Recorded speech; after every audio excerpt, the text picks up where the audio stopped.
Assalamualaikum warahmatullahi wabarakatuh.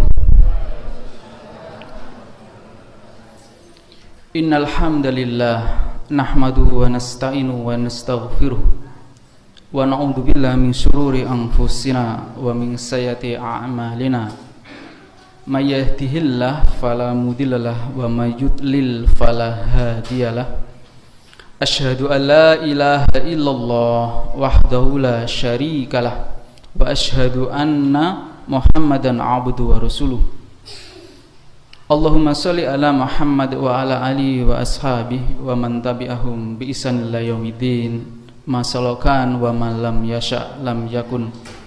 Jamaah rahimakumullah, syukur alhamdulillah Allah masih memberikan nikmat yang tidak ada satupun makhluknya atau ciptaannya Allah yang sanggup menghitungnya. Maka termasuk kita makhluknya Allah, manusia ini harus selalu bersyukur atas nikmat yang Allah berikan kepada kita. Nikmat yang selalu syukuri, nikmat yang selalu kita yakini di dalam hati kita atau tasdiqu bil qalbi. Dan kita lanjutkan lagi nikmat atau rasa syukur itu kita wujudkan dalam bentuk ucapan atau waqaulum bilisan. Jadi setelah kita yakini bahwa semua nikmat itu dari Allah, setelah itu baru kita praktekkan dalam bentuk ucapan, selalu kita mengucapkan alhamdulillah. Segala puji bagi Allah. Dan yang ketiga jamaah rahimakumullah, selain tasdiqu bil qalbi wa qaulum bilisani, nikmat itu harus kita wujudkan dengan sempurna, lengkap, yaitu wa amalun bil arkan. Nikmat yang selalu kita wujudkan dalam bentuk peramalan. Salah satunya hari ini hanya orang-orang yang beriman yang melakukan ubudiyah di malam bulan Ramadan. Siangnya juga sama. Jadi orang yang Islam atau Muslim belum tentu bisa, karena panggilan syariat puasa Ramadan ini siangnya puasa, malamnya menegakkan sholat tarawih, sholat witir, itu hanya ditujukan kepada orang-orang yang beriman. Jamaah rahimakumullah, bulan Ramadan inilah bulan syahrut tarbiyah atau bulan pendidikan, bulan kaderisasi bagi anak kita maupun anak didik kita maupun lingkungan sekitar kita. Jamaah rahimakumullah, kenapa?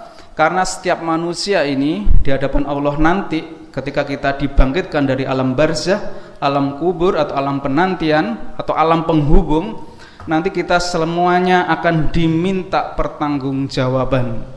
Kullukum ra'in wa kullukum mas'ulun an ra'iyatihi, kata Rasulullah. Ternyata setiap kalian wahai umat beriman, wahai manusia, kalian adalah semua pemimpin dan nanti akan diminta pertanggungjawaban atas kepemimpinan kalian. Maka harus kita pelajari lagi. Ketika anak kita merupakan investasi akhirat kita, maka kita wajib dan layak kita didik mereka mempunyai asasun atau dasar, pondasi yang kuat dalam kehidupannya. Ketika mereka mempunyai pondasi dasar yang kuat berupa akidah dan tauhid, maka kapanpun dimanapun mereka berada, kita tidak akan khawatir. Kita lihat beberapa pembelajaran atau tarbiyah atau pendidikan yang Allah contohkan di dalam ayat-ayatnya, di dalam surat-suratnya, di dalam Al-Quran. Kita lihat bagaimana Ibrahim dengan Ismail. Kita tahu bahwa Ibrahim itu mulai mudanya sampai dia mempunyai istri, sampai dia mempunyai anak, selalu diuji oleh Allah Subhanahu wa taala. Karena dari keturunan beliau nanti akan mempunyai ribuan para nabi dari Ishak. Kalau dari Ismail tidak ada satupun yang menurunkan nabi kecuali nabi kita Muhammad sallallahu alaihi wasallam. Jamaah rahimakumullah, kita lihat pendidikan yang pertama yang diajarkan tentang tauhid, akidah yang kuat yang dilakukan Ibrahim kepada anaknya Ismail. Kita lihat Ismail itu anak yang dinanti-nanti, seperti Zakaria menantikan anaknya bernama Yahya, ya. Beliau menantikan bagaimana Ibrahim itu sampai berkali-kali meminta pada Allah. Tetapi ketika diberikan keturunan, Allah masih menguji beliau Nabi Ibrahim ini di dalam mimpinya. Kita lihat di dalam surat As-Saffat, surat ke-37 ayat 102, falamma balagha ma'au sa'ya, dan ketika itu Ismail pada usia mendekati balik. Mufassirin menafsirkan antara 9 sampai 13 tahun. Apa yang diajarkan, apa yang diajak sharing bersama atau diskusi bersama antara ayah dan anak, maka pada waktu itu Ibrahim berkata, wahai anakku, qala ya bunayya ini arafil manam. Wahai Ismail, sini dekat ke ayah. Ayah tadi malam itu bermimpi.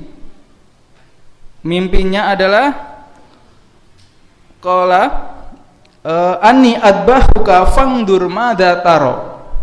Di dalam mimpinya Ibrahim adalah Allah memerintahkan adbahuka, saya untuk menyembelih dirimu wahai anakku. Fangdur, maka lihatlah madza taro, apa pendapatmu.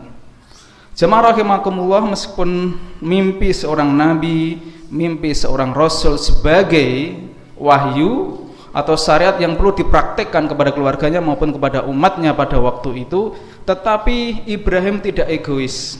Ada sharing bersama, diskusi dua arah. Fangdur, lihat anakku, madza taro, maka pendapatmu seperti apa. Subhanallah jamaah rahimakumullah, ketika anak mempunyai dasar pondasi akidah yang kuat, resikonya meskipun itu suatu kematian, maka dia berkata atau menjawab, qala ya abati if'al ma tu'mar satajiduni insyaallah minas sabirin. Jadi Ismail ketika ditanya seperti itu malah menjawab, if'al, wahai ayahku, kerjakan ma tu'mar, apa yang Allah perintahkan kepadamu. Tidak hanya memerintahkan, tidak hanya memberikan motivasi, tetapi memberikan kabar gembira kepada ayahnya. Kalau itu kamu lakukan, satajiduni insyaallah minas sabirin, kamu nanti akan menemui diriku termasuk orang-orang yang sabar. Luar biasa Bapak semuanya. Kalau anak kita yang umur 9 tahun ya, terus kita mau sembelih ya, pasti akan demo ya, pasti akan bilang bahwa bapak sudah waktunya periksa dan lain sebagainya. Tetapi Ismail tidak. Yang kedua jamaah rahimakumullah, bagaimana cerita atau kisah Nabi Yakub kepada anaknya. Dari Ibrahim inilah menurunkan anak yang kedua namanya Ishak. Ishak mempunyai anak namanya Yakub. Yakub mempunyai anak namanya Yusuf. Jadi semuanya ini adalah dari keturunan Ishak, dan banyak ribuan nabi yang tidak disebutkan di dalam Al-Quran, dari semuanya itu keturunan Nabi Ishak. Kita lihat bagaimana Yakub. Am kuntum syuhada id hadara Yaqubal maut. Pelajaran yang kedua adalah yang ditujukan Yakub kepada belasan anaknya. Apakah kalian menyaksikan ketika Yakub mau menjelang ajalnya?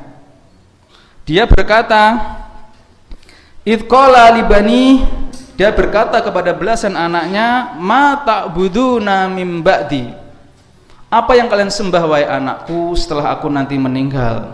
Itu terdapat di dalam surat Al-Baqarah surat kedua ayat 133. Subhanallah jamaah rahimakumullah, yang dia khawatirkan, yang Yakub khawatirkan kepada anaknya bukan masalah ma ta'kuluna mim ba'di, apa yang kalian makan wahai anakku ketika aku nanti meninggal, apa profesimu, pekerjaanmu nanti kayak apa, bukan masalah dunia. Tetapi yang dikhawatirkan adalah tentang masalah akidah. Apa yang kalian sembah setelah nanti aku meninggal. Luar biasa jamaah rahimakumullah. Ini yang mungkin tidak kita dapatkan dari nenek kita kepada orang tua kita, atau orang tua kita pada diri kita. Kalimat wasiat, yaitu berupa kalimat, berupa kata-kata ma ta'buduna mim ba'di. Sama dengan Ismail, maka belasan anaknya menjawab dengan jawaban yang kompak, solid, dan semuanya berkata, wahai ayahku, apabila kamu nanti meninggal, qalu na'budu ilahaka wa ilaha abaika. Jangan khawatir, kami semuanya nanti akan menyembah Tuhanmu, ilahan Ibrahim wa Ismaila wa Ishak, yaitu Tuhannya bapak-bapakmu, abaika, yaitu Tuhannya Ibrahim, Tuhannya Ismail, Tuhannya Ishak, ilahan wahidan, yaitu Tuhan yang esa, Tuhan yang satu. Wa nahnu lahu muslimun, dan kami semuanya kepada Allah, kepada Robnya Ibrahim, Robnya Ismail, Robnya Ishak, dan Tuhanmu wahai ayahku, kami semuanya akan berserah diri. Inilah jamaah rahimakumullah suatu tarbiyah pendidikan. Ada lagi yang ketiga, dicontohkan oleh Luqman Al-Hakim. Luqman itu adalah bapak pendidikan dunia, ya. Kalau kita mempunyai bapak pendidikan nasional namanya Ki Hajar Dewantara, tetapi dalam Al-Qur'an itu orang yang biasa, bukan dari kalangan pejabat maupun dari keturunan raja maupun saudagar yang kaya, tetapi namanya diharumkan di dalam surat Luqman, surat ke-31, karena dia diberikan hakim atau hikmah, suatu pembelajaran yang luar biasa yang diajarkan kepada anaknya. Maka pelajaran yang pertama yang diajarkan Luqman kepada anaknya sama seperti Ibrahim dengan Ismail, Yakub dengan belasan anaknya. Maka dia berkata, wa idh qala Luqman li ibni wa huwa ya'idu ya bunayya la tusyrik billah inna syirka ladulmun alim. Inilah kalimat yang pertama, selain untuk menegakkan sholat, selain untuk hormat dan patuh kepada orang tua, tidak boleh sombong, tetapi yang pertama adalah wahai anakku. Ketika itu Luqman berkata kepada anaknya, la tusyrik billah, janganlah kamu sekali-kali mempersekutukan Allah, mencari ilah-ilah lain kecuali Allah, Tuhan-Tuhan lain kecuali Allah. Inna syirka ladulmun adim. Jamaah rahimakumullah, ketika ada kalimat inna di dalam Al-Quran, maka setelah itu ada kalimat yang perlu kita perhatikan. Syirik atau mempersekutukan Allah, ladulmun adim, merupakan kedoliman yang luar biasa. Mudah-mudahan dari 3 pendidikan ini dapat kita praktekkan dalam kehidupan kita sehari-hari, dapat kita dakwahkan kepada anak kita maupun anak didik kita, dan mudah-mudahan nanti kita dikumpulkan di surganya Allah Subhanahu wa taala. Aqulu qouli hadza nastaghfirullah innallaha ghafurur rahim. Assalamualaikum warahmatullahi wabarakatuh.